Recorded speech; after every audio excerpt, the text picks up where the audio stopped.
No sé si a la próxima me pueden conseguir un... Entonces vamos a comenzar evaluación del estado nutricional. La mayor parte de las referencias yo las saco muchas revistas, pero como todo pediatra, el Nelson es una cosa importante para hacer una clase, ¿no? O sea, el Nelson es una guía para hacer una clase. Entonces, lo que van a ver acá en esta clase, muchas cosas la van a encontrar en el último Nelson de inglés, ¿no? Eso está. Y a veces yo cambio el PowerPoint en relación al último Nelson que sale cada año, ¿sí? Cuando uno habla de estado nutricional en los niños, estamos hablando de los niños sobre todo menores de 5 años, ¿no? Nelson habla de la incidencia de problemas de nutrición en los niños, ¿no? Cada vez hay mayor interés en los gobiernos en solucionar el problema de nutrición, porque básicamente el problema de nutrición trae daño permanente, irreversible en las personas cuando la desnutrición es en los primeros años de vida. Y está demostrado que los niños desnutridos en los primeros 2 años de vida tienen un daño irreversible en el cerebro y que eso repercute en el futuro, no solo en la producción o el ingreso económico de la persona en tal vez adulta, sino que en una serie de problemas inmunológicos y una serie de problemas de conducta. Por eso es que ustedes, digamos, van a tener la oportunidad de ver muchos niños o muchos pacientes que vienen a emergencia con problemas de conducta, y uno dice, ¿por qué cada vez hay mayores esos tipos de problemas? Entonces, Nelson lo que dice es que uno tiene que evaluar bien la nutrición de un niño, porque los primeros 2 o los primeros 5 años de vida son definitivos para la vida del futuro de las personas, ¿sí?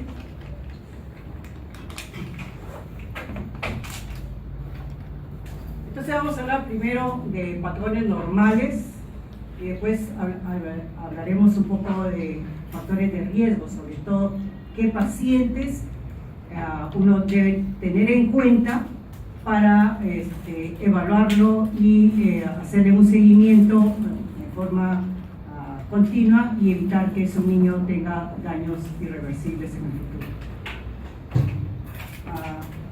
Los patrones normales de crecimiento, las etapas de la vida más rápido de crecimiento son en la infancia.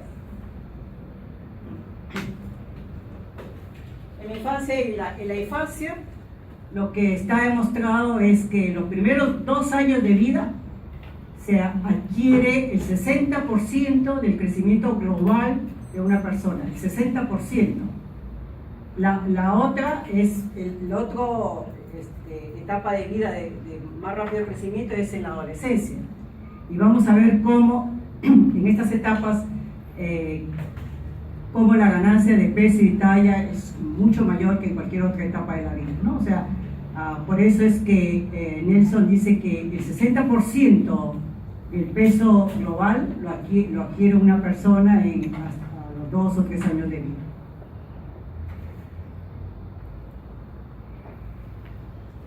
En lo que es ganancia de talla, igual. O sea, el primer año de vida,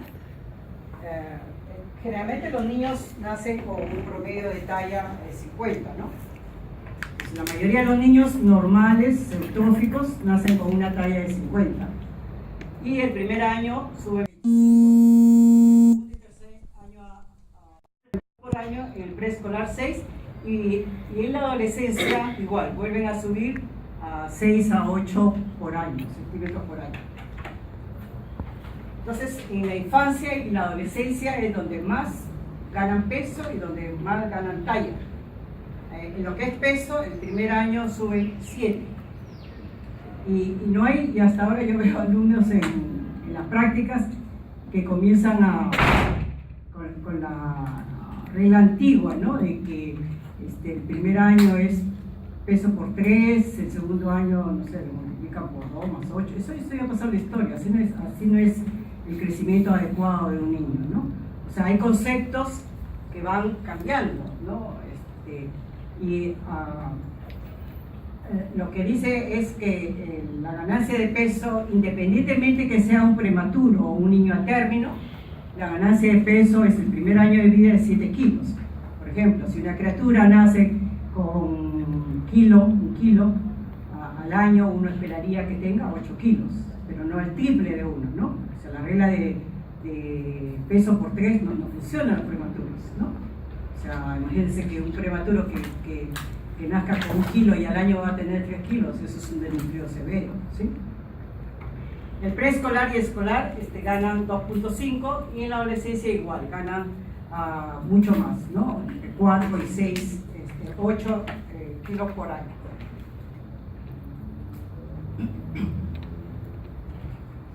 ¿Cómo medir el crecimiento? Una de las cosas que es importante ver es, primero, tener concepto de lo normal, cómo es que un niño tiene que crecer normal. Segundo, es importante determinar qué factores de riesgo tiene un niño para que no crezca de forma normal. ¿Qué factores de riesgo? Porque hay factores de riesgo desde el embarazo. Por ejemplo, Nelson, igual, cuando ustedes tengan la oportunidad de ir a las conferencias que dan los laboratorios, cada vez los laboratorios están tratando de marketear sus leches, sus fórmulas, y lo vamos a ver también cómo es que, a pesar de que los laboratorios tratan de quererse imaginar o similar a... ¿Hay una criaturita al fondo? ¿Sí? ¿No puede venir una criatura a una clase, doctora?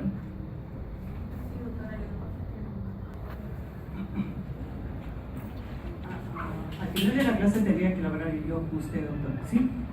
Se salta para...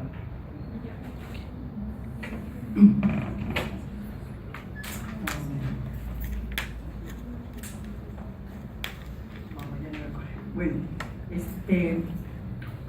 lo que dice Nelson, y por ejemplo los laboratorios quieren tratar de hacer sus fórmulas maternizadas similar a una leche materna, y eso es lo que al final quieren hacer para poderlas vender con mayor cantidad, pero nunca van a llegar a ser iguales, porque lo que sí está demostrado en la leche materna es que hay productos biológicos, bioactivos, factores inmunológicos, como vamos a ver un cuadro, factores enzimáticos, que en la vida van a tener similar a una leche materna, ¿no? Y lo que sí tiene que saber cada médico es que el promocionar leche materna es lo que mejor pueden hacer para un buen futuro de cada niño. Lo que sí está demostrado es que para tener un buen desarrollo y un buen crecimiento de un niño, debe considerarse desde la etapa prenatal hasta los 3 años de vida. A eso Nelson le llama, y los laboratorios tratan de hacer algo similar, los primeros 1000 días de vida de un ser humano. O sea, desde el estado prenatal, cuando la madre está gestando, hasta los 2 años de vida. ¿Eso qué significa? Que en el embarazo es importante tener condiciones favorables para que un niño nazca de forma adecuada. Está demostrado, por ejemplo, que una madre anémica, una madre desnutrida, va a tener o niños con poco peso o retardo de crecimiento intrauterino. Entonces, actualmente es importante tener que las madres tengan un buen control prenatal para que los niños salgan de forma adecuada, ¿no? Un crecimiento normal. En lo que es medidas de crecimiento, se debe evaluar peso, talla, perímetro craneano. La talla en los menores de 2 años siempre debe ser tomada echada, en cambio en los niños mayores de 2 años uno lo puede parar en el taburete y lo puede medir. Se debe corregir la edad gestacional, o sea, no se puede aplicar una gráfica igual para un prematuro que para un niño a término. La gráfica, cuando uno aplica una gráfica, para determinar peso para edad o talla para edad o peso para talla, uno tiene que corregir la edad gestacional. Así, el peso se corrige en los niños prematuros hasta los 24 meses, la talla hasta los 40 y el perímetro craneano hasta los 18 meses.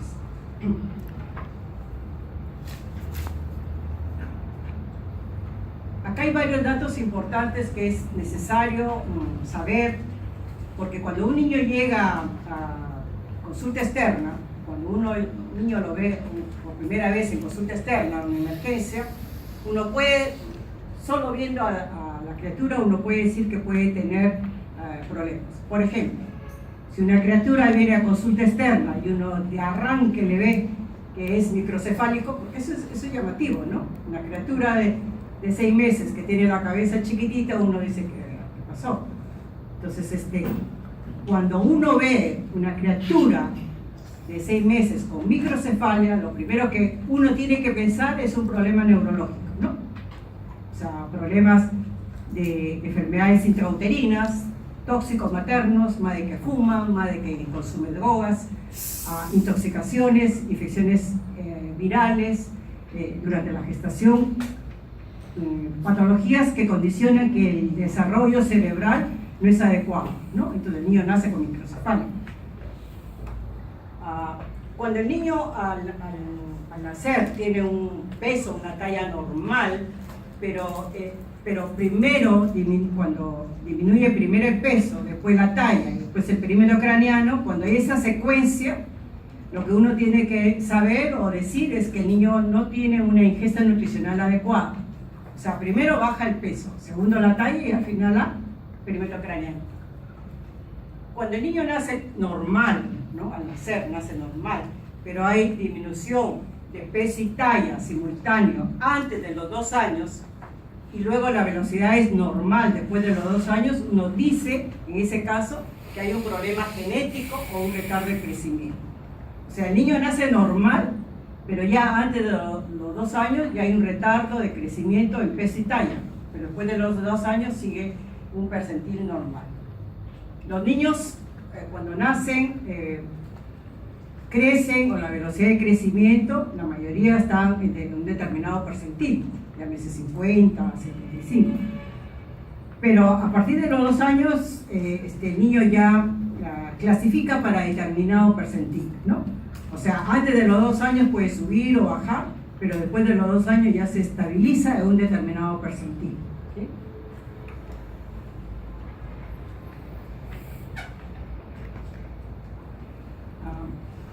Lo que les dije antes, cuando hay el perímetro craneano disminuye antes que el peso de la talla, lo primero que uno tiene que pensar es un problema neurológico, ¿no? Porque generalmente el niño tiene microcefalia. Cuando el peso está disminuido en relación a la talla, peso disminuido en relación a la talla indica una ingesta nutricional inadecuada. Porque yo les dije que primero baja el peso y después la talla, en un problema agudo. En un problema crónico, la talla va bajando. O sea, la talla disminuida en relación al peso indica un problema endocrino, por ejemplo. Síndrome de Turner, ¿no? Son problemas endocrinos que ya en la talla son niños que genéticamente vienen con talla baja, ¿no? Si el perímetro craneano está alterado más que el peso de la talla, eso indica una infección intrauterina, una toxicidad durante el embarazo, por ejemplo, madres que consumen drogas, madres que fuman, madres que consumen alcohol, ¿no? Uno debe pensar también en síndromes congénitos.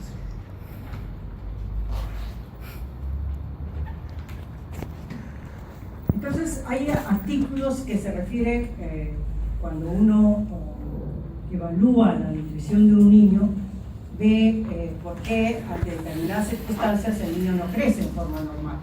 O sea, el niño no sigue sus patrones de crecimiento. O sea, no sigue una velocidad de crecimiento normal para su edad. A eso se llama falla para crecer. O sea, uno dice que el niño tiene falla para crecer, que no está creciendo en los patrones normales, que no está creciendo en su percentil normal, cuando el peso está por debajo del tercer percentil, cuando el peso está menos del 80% del peso ideal para la edad y el sexo del paciente, cuando el peso para talla está por debajo del 10 percentil, cuando la ganancia de peso está menos de lo esperado.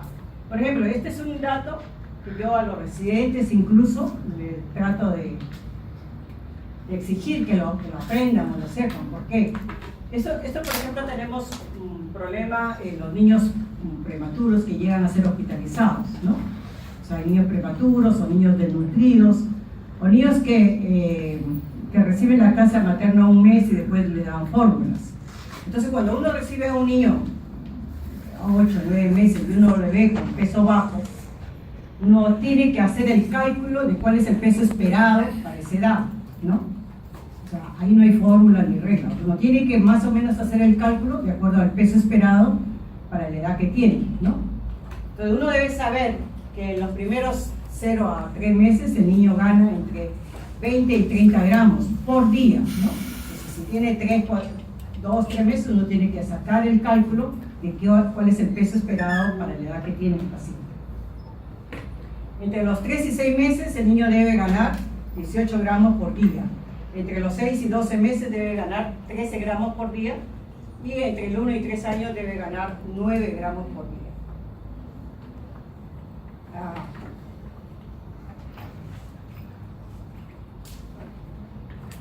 Y vamos a pasar a lo que es factores de riesgo, ¿no? Como yo les dije antes,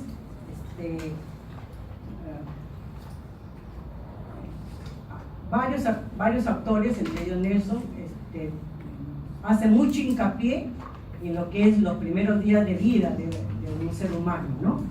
O sea, uno debe tener idea de qué es lo que ha pasado con esa madre durante la gestación, y uno tiene que saber cómo fue el parto, uno tiene que saber cómo fueron los primeros 2 días de vida, perdón, 2 años de vida.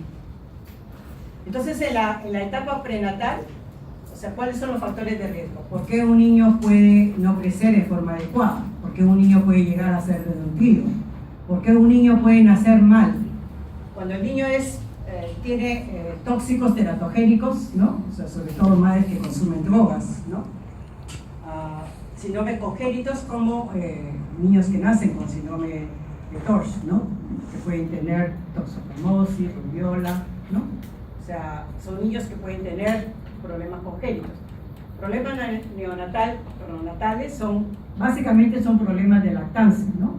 Son madres primerizas que no saben cómo amamantar al bebé, ¿no? No tienen una educación en lo que es enseñanza de la posición adecuada, el agarre adecuado para un buen amamantamiento.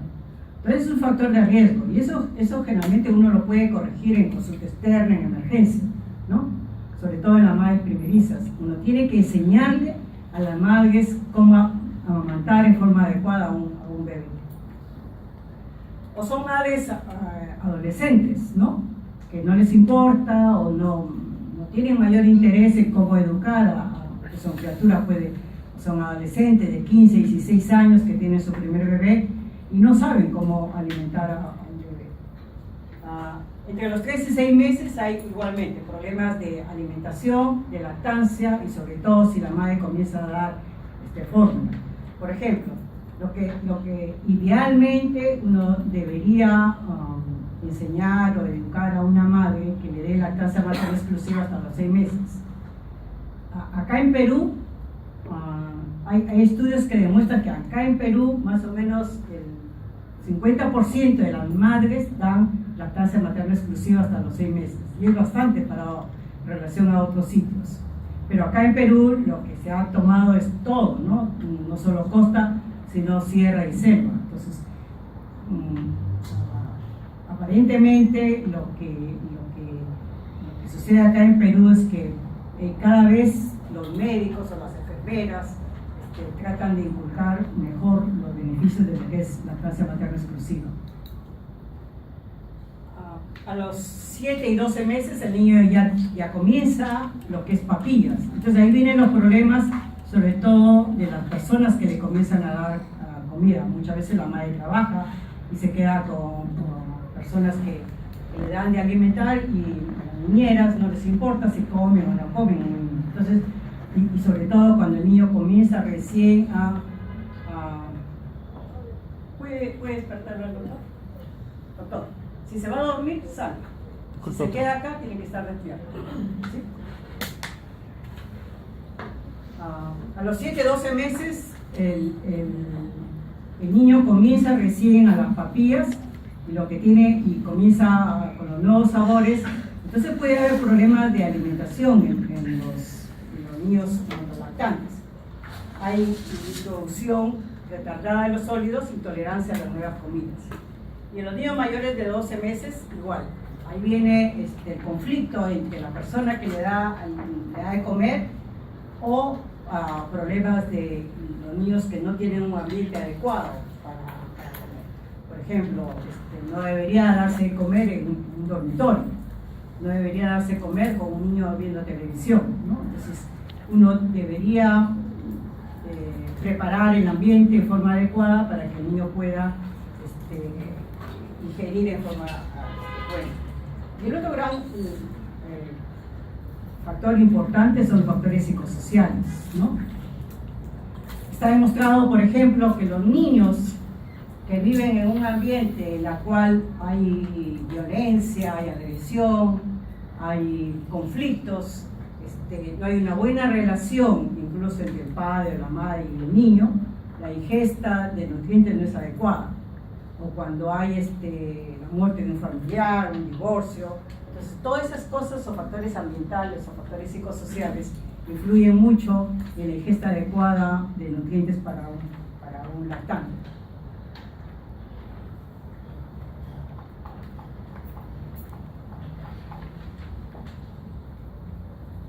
En lo que es alimentar en forma adecuada, hay 4 puntos que es importantísimo y como vamos a ver después, no es que una mala alimentación significa no ingerir en forma adecuada. Eso es un gran error, eso ya pasó a la historia hace 20 años, ¿no? O sea, decir que un niño está desnutrido porque no ingiere en forma adecuada, eso es un gran error, eso no es cierto. Para que una nutrición infantil sea adecuada, uno debe tener lo que Nelson le llama seguridad en los alimentos. Pero para que haya seguridad en los alimentos tiene que haber 4 categorías o 4 conceptos. Uno es la disponibilidad de los alimentos. ¿Eso qué significa? Que el alimento debe ser producido en forma adecuada, ¿no? O sea, debe ser producido y que esté en el mercado en forma adecuada, ¿no? El acceso se refiere a que la familia tenga dinero para comprar el alimento. Eso se llama accesibilidad. La otra es utilización. O sea, no solo que exista o que lo pueda comprar, sino que lo ingiera, ¿no? ¿Por qué? Porque ¿qué es lo que sucede, por ejemplo? Supongo que igual que muchos de acá han podido viajar a la sierra, selva, y en la sierra sobre todo cuando los niños viven en el campo, no se alimentan de forma adecuada, porque muchas veces se alimentan de lo que cultivan, muchas veces se alimentan de queso, lo que tengan a la mano, ¿no? Leche, queso, o lo que cultivan, granos, ¿no? Pero eso no es una nutrición adecuada, sino que lo que ingiere el niño debe ser adecuado. Y peor, por ejemplo, y eso yo personalmente lo he escuchado en varias provincias, que la madre le da la mejor comida al padre y, no sé, caldito y esas cosas le da a los niños, ¿no? Eso es un gran error también, ¿no? O sea que los niños no ingieren en forma adecuada los nutrientes. Y lo otro es lo que se llama estabilidad, ¿no? O sea, estabilidad significa que todo el tiempo debe haber alimentos no solo presentes y accesibles, sino que debe haber en el tiempo. ¿Eso qué significa? Cuando uno refiere que no hay estabilidad es cuando hay, digamos, desastres naturales, ¿no? Cuando hay problemas de sequía, que no hay producción de los alimentos, por lo tanto no hay estabilidad, ¿no? O sea, por ejemplo, en los últimos meses ha habido en Piura, en la parte del norte, cultivos o hectáreas que no han cultivado. Entonces, cuando hay este problema de no estabilidad, no permite que la nutrición sea adecuada en los niños. La disminución en los desnutridos también, no necesariamente todo, es un indicador de la reducción de la pobreza. Porque como hemos dicho, para una nutrición adecuada, uno de los parámetros es que la familia tenga dinero para comprar los alimentos, ¿no? Pero acá viene otro concepto, ¿no? O sea, por ejemplo, hay madres que tienen poco dinero, ¿no? Que no tienen mucho dinero. Sin embargo, si tienen una buena educación, pueden alimentar en forma adecuada con los pocos recursos económicos que tienen, ¿no? Y al revés, hay sitios en los cuales el ingreso es alto y económicamente están bien, pero sin embargo los niños están desnutridos por otras causas. Puede ser VIH, cáncer, malignidad, otras enfermedades crónicas, ¿no? Errores innatos del metabolismo. Entonces, no necesariamente la pobreza o la riqueza tiene relación directa con la nutrición infantil, no necesariamente, ¿no?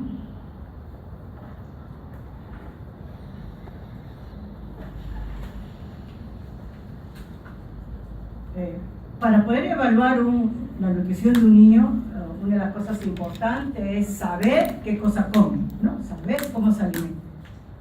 Entonces uno tiene que hacer una anamnesis de lo que ingiere cuando el niño está sano durante 24 horas o 48 horas.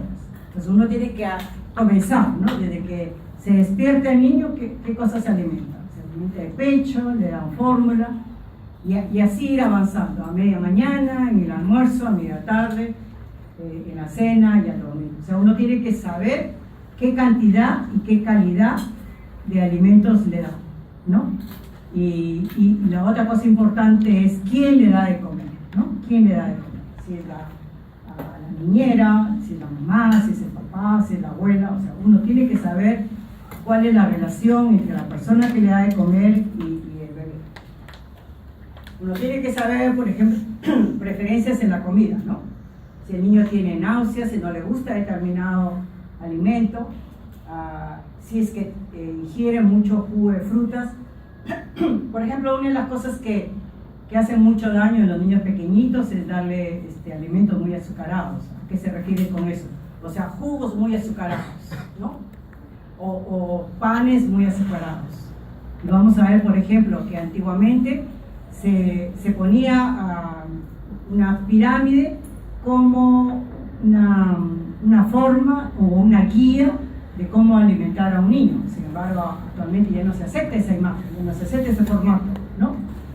¿Por qué? Porque ese formato lo que indicaba es que había que darle panes a los niños, sobre todo azucarados.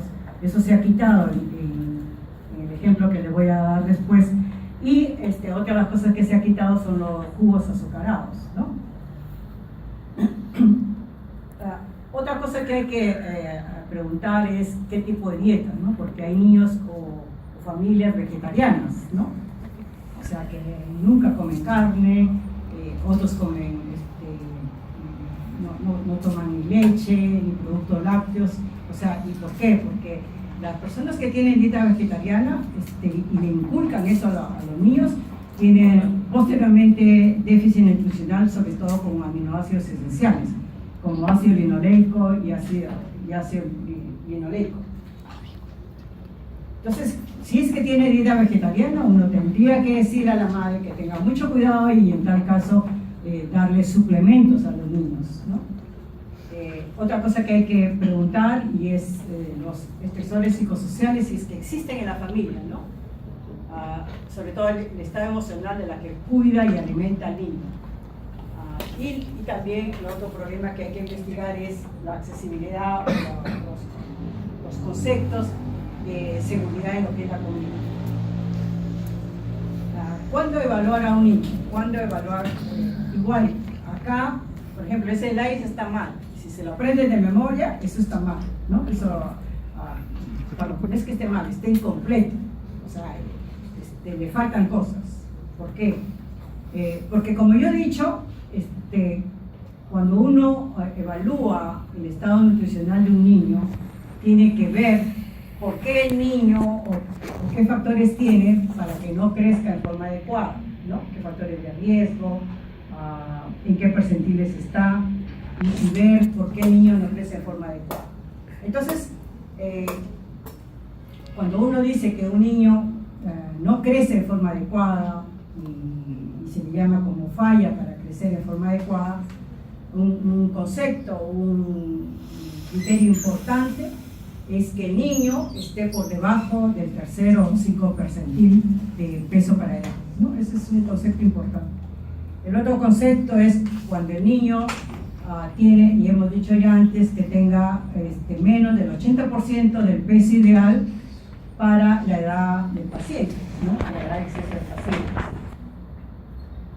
Otra cosa importante es que cuando qué paciente uno debe evaluar en forma adecuada el estado nutricional, es cuando un niño nace normal, digamos peso, talla, primero de enfermedad normal al nacer, pero conforme va subiendo en los meses de edad, comienza a descender en 2 percentiles. Entonces, si el niño en los primeros 2 años baja 2 percentiles de lo que nació, digamos por decir, si nació en un peso para edad con percentil 90 y a los 3 meses está en percentil 25, o sea que baja de percentil 90 a percentil 25, uno dice no está creciendo de forma adecuada, ¿sí? O sea, cuando baja los percentiles con el que arrancó. Esa es una cosa importante para determinar qué es lo que pasa, qué es lo que está fallando y por qué el niño no crece de forma adecuada. La otra es que no gana de peso, conforme la regla que dijimos. En los primeros 3 meses gana 20 a 30, los siguientes 3 meses 18, los terceros de 6 a 9 meses 13 y de 9 a 12 meses 12. Entonces, si el niño está fuera de esa ganancia de peso, el niño no está creciendo de forma adecuada.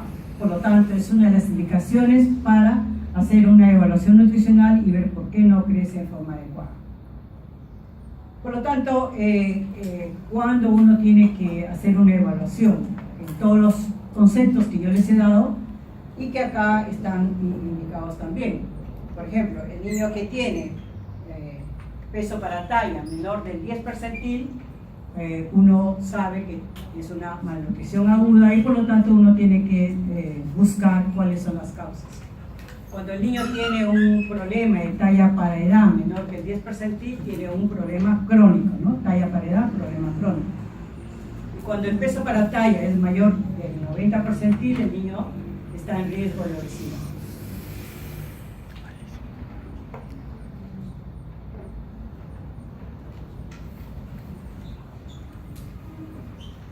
Otras indicaciones es en todo niño que sale de los percentiles normales o en todo niño que sale de los carriles o percentiles que debería crecer en peso para edad o talla para edad.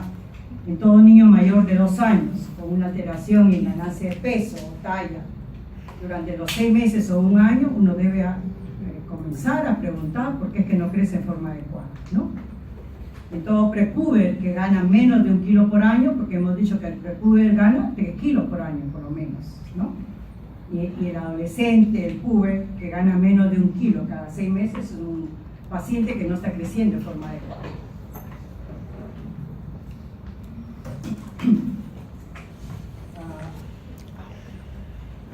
Aparte de los puntos que he mencionado, de lo que el niño puede tener riesgo para alimentarse de forma adecuada, no solo en la parte prenatal o en la parte natal o cuando el niño comienza a comer, sino también en varias otras causas por qué el niño tiene riesgo de llegar a ser desnutrido. Uno de ellos cuando el paciente está hospitalizado, sea cual sea la causa, generalmente el paciente pierde alrededor del 2% del peso con el que ingresa. Condiciones médicas, ¿no? Cualquiera que sea la condición médica, un niño que se hospitaliza por meningitis. Por ejemplo, hay un error que se comete en mi hospital y probablemente en muchos hospitales, es que los internos o los residentes, cada vez que se hospitaliza un niño y los que son del Hipólito me deben haber escuchado en la visita médica, como el error de poner en ayuno tantas horas a una criatura, ¿no? Entonces, a veces un niño ingresa por asma, una crisis asmática, o un niño ingresa por bronquiolitis, ¿no? O un niño ingresa por diarreas, ¿no?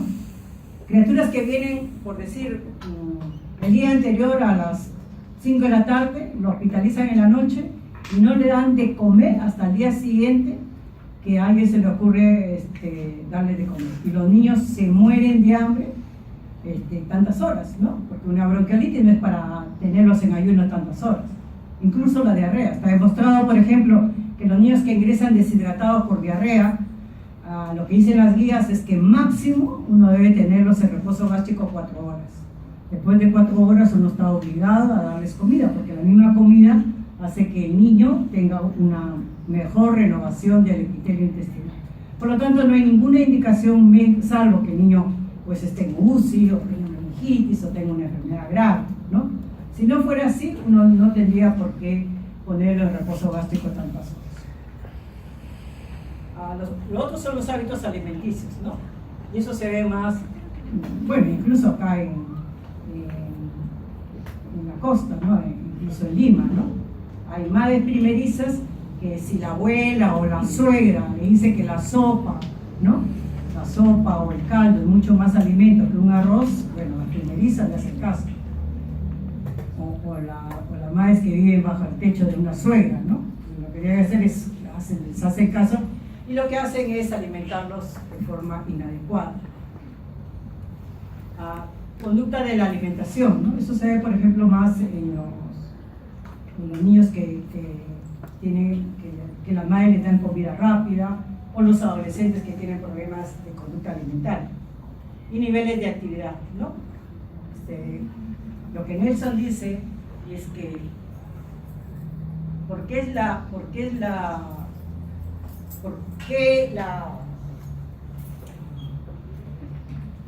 cantidad de años ha aumentado en los últimos tiempos, ¿no?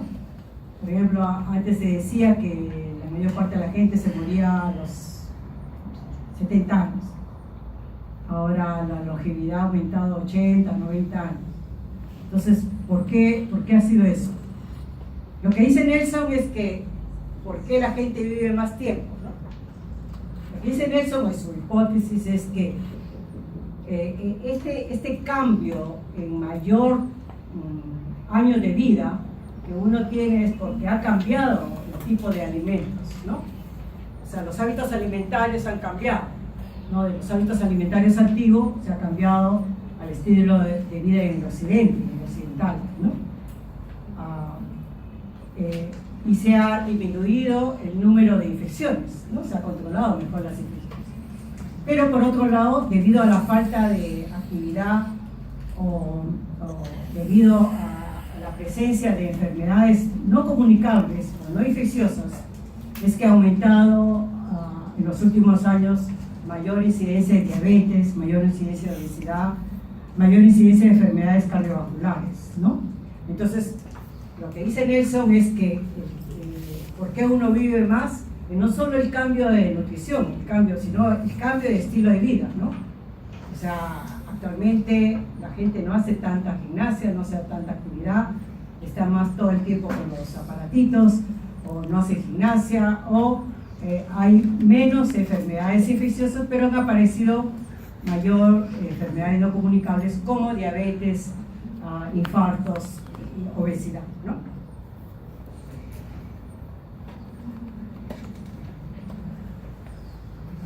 Bueno, igualmente, cuando el niño está en riesgo, el paciente es hospitalizado, pacientes que tienen problemas de ganancia de peso o pacientes que tengan enfermedades gastrointestinales.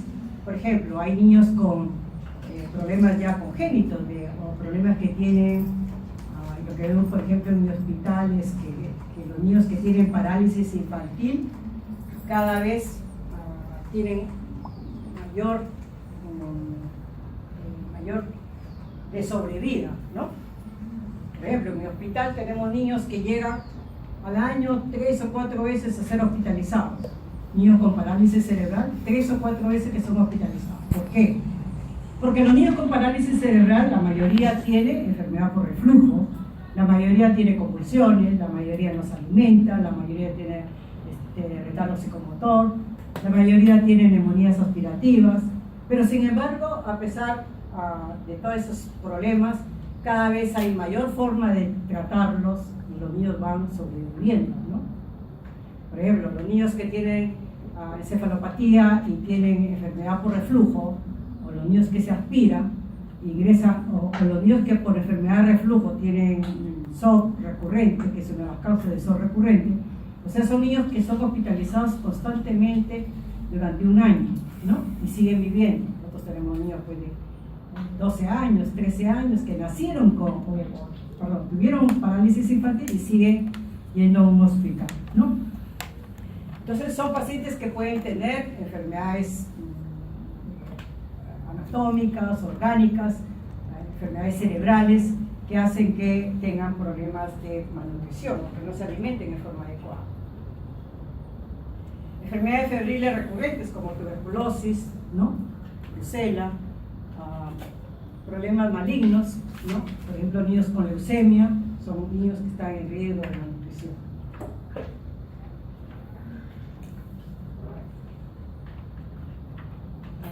Bueno, lo que yo les decía es igual, los niños que tienen problemas motores como parálisis cerebral, anormalidades cromosómicas, los niños Down, ¿no?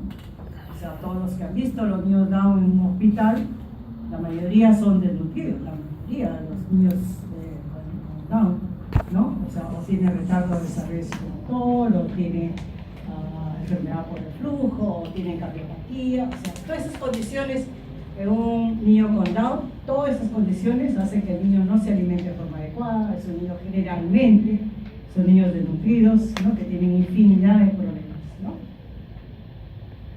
Infecciones congénitas como toxoplasmosis, rubiola, que eso da una serie de problemas que hacen que el niño pueda llegar a ser desnutrido. Y el síndrome alcohol fetal.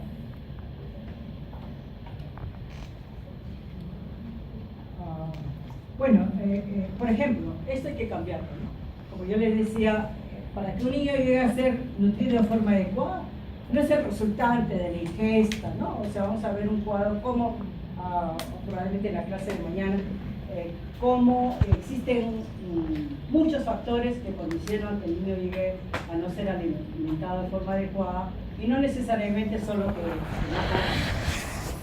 ingesta sea.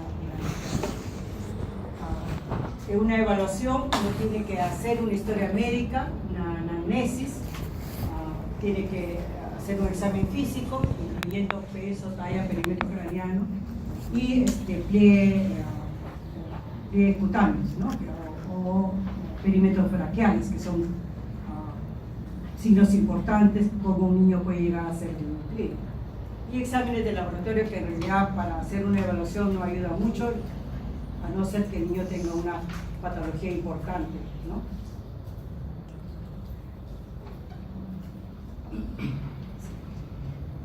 En la anamnesis, bueno, lo que hay que preguntar en un niño pequeño, cómo se alimenta, qué tipo de lactancia tiene, si tiene lactancia materna exclusiva, si tiene fórmula.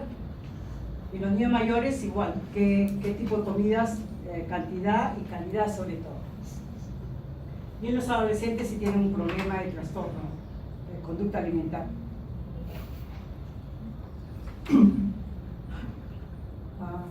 También hay que evaluar la masa muscular, puede ser con un perímetro braquial, la grasa con un perímetro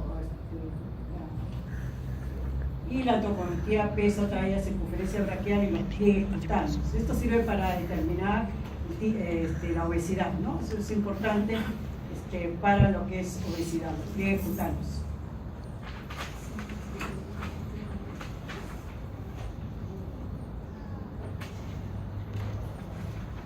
Uno puede expresarlo mediante percentiles, desviaciones estándar, adecuaciones porcentales, y en lo que es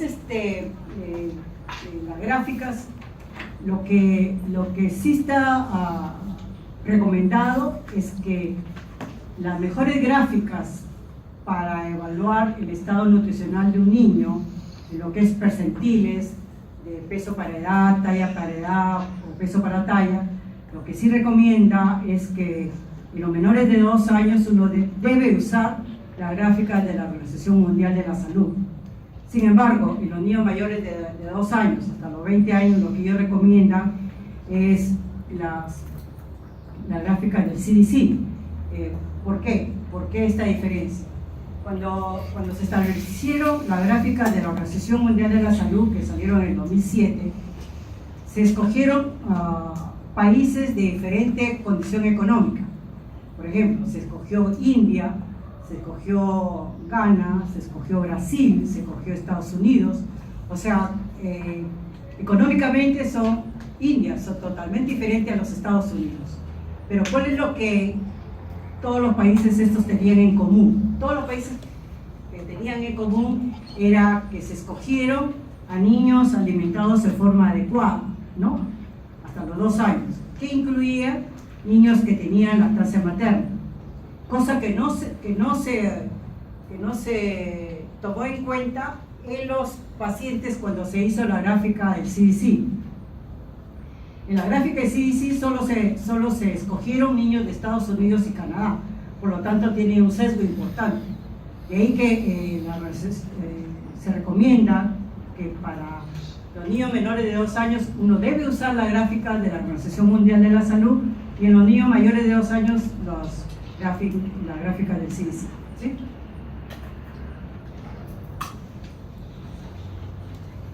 Pasamos rápidamente. Esto es una cosa, peso para la edad. Ese es importante, ustedes lo pueden hacer como un ejercicio matemático, pero lo más práctico es irse a la gráfica, ¿no? Tener las gráficas a la mano y ver en qué percentiles están, o sea, de acuerdo a las gráficas, los que están en el Hipólito y han hecho consulta externa conmigo. Nosotros en pediatría, en cada consultorio tenemos las gráficas para hacer la evaluación nutricional, ¿no? Ya ves, de la Organización Mundial de la Salud o del CDC. Entonces es importante acostumbrarse a usar esas gráficas, ¿no? Pero también lo pueden hacer de forma matemática, como esto, ¿no? O sea, peso para edad, ustedes lo pueden hacer el peso actual del niño sobre el peso ideal en el percentil 50 para la edad del paciente por 100, ¿no? Gómez, la clasificación de Gómez es la única que se refiere a peso para edad, ¿no? O sea, de acuerdo al resultado, de acuerdo a la clasificación de Gómez, si el resultado le sale peso para edad más de 90, le sale normal, pero si al niño le sale un valor de menos de 60, es un desnutrido de grado 4. Talla para edad igual, pueden hacer una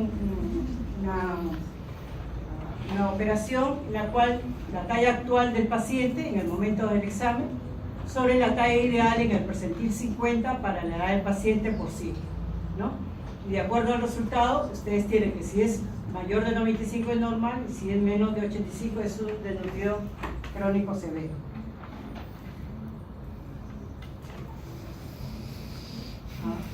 Peso para la talla, en la clase de mañana, esa es una de las cosas importantes que uno nunca debe dejar de hacer cuando uno trata de evaluar el diagnóstico nutricional de un niño. Porque el peso para edad no sirve, salvo cuando hay un problema global, ¿no? Talla para edad sí sirve sobre todo para ver problemas crónicos. Pero peso para talla sí es importantísimo para ver para problemas agudos. Y es útil para un diagnóstico de nutrición aguda, para ver si tiene sobrepeso y si está obeso. Y la fórmula sería, peso para talla es igual al peso actual del paciente sobre el peso ideal en el percentil 50 para la talla del paciente por 100.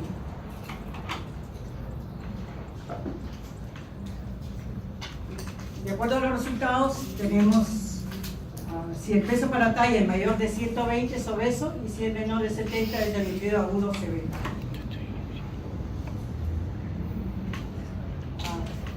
Índice de masa corporal, eso es también importante. En la gráfica de la Organización Mundial de la Salud incluso hay las gráficas de índice de masa corporal en los niños menores de 2 años, cosa que no hay en la gráfica del CDC. El índice de masa corporal es importante porque uno puede determinar si el niño es adelgazado, si es un desnutrido, si es obeso, o si tiene sobrepeso o si es obeso.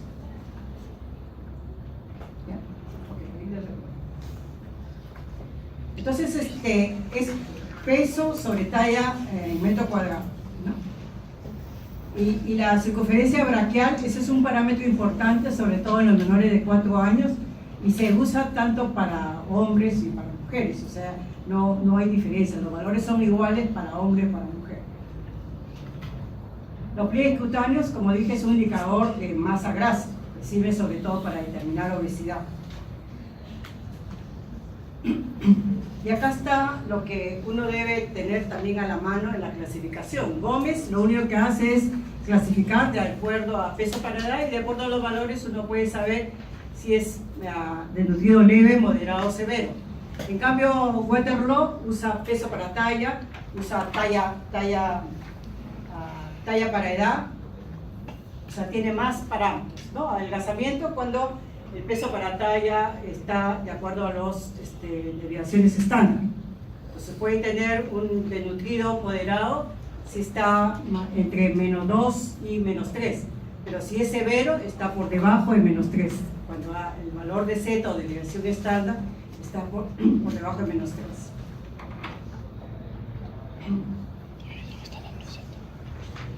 Bueno, los exámenes de laboratorio, cuando uno evalúa el estado nutricional, no ayudaría mucho, a no ser que tenga una patología de fondo. Lo que sí es importante hacer dentro de los exámenes de laboratorio es hemoglobina. ¿Por qué? Porque, como voy a hablar mañana, si un niño no está creciendo de forma adecuada o es un niño desnutrido, va a ser anémico. Entonces es importante un hemograma. Y la otra cosa que puede ayudar es la albúmina, ¿no? La albúmina, la transferrina, la prealbúmina. ¿Por qué la albúmina? Porque la albúmina determina la cantidad de proteínas o cómo es el estado nutricional de lo que es proteínas dentro del organismo de los pacientes. De tal forma que si el niño tiene, los valores normales son 3 gramos por decilitro en los menores de 1 año y 3.5 en los mayores de 2 años, ¿no? Entonces, esos valores son importantes para determinar también la severidad de nutrición en los niños.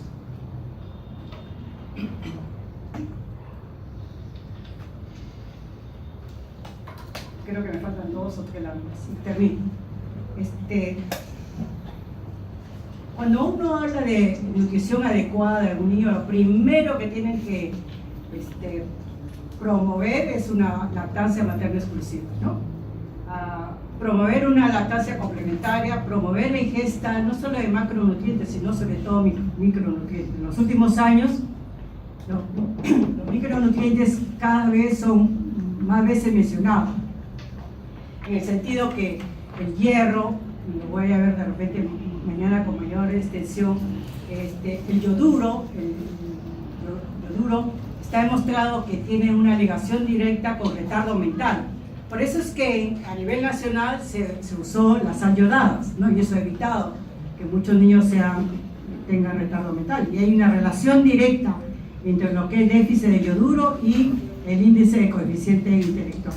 Igualmente el hierro, ¿no? O sea, hay una relación directa entre el déficit de hierro y cuánto uno pierde de coeficiente intelectual. Los otros micronutrientes importantes son calcio, magnesio, zinc, que es importante. Y creo que me faltan pocas láminas. Bueno, lo que les mencioné en la mañana es que ¿por qué la lactancia materna es tan importante? Porque nunca una fórmula se va a igualar a una leche materna, porque tiene todos estos elementos que nunca los va a tener una fórmula. Uno de ellos es factores inmunológicos que van a defender al niño, oligosacáridos, citoquininas, que son antiinflamatorios, factores de crecimiento, que esos son bioactivos, son productos biológicos propios de la leche materna y que no lo va a tener una fórmula. y enzimas como nucleótidos y factores importantes para crecimiento. Eso es lo que le mencionaba, o sea, ya pasó a la historia lo que es la pirámide, como un formato de las recomendaciones de cómo alimentar. Lo que ahora sí está obligado es que uno tiene que decirle a la madre, usted tiene que darle de un plato la cantidad, mitad de frutas y verduras, la otra mitad granos, ¿no?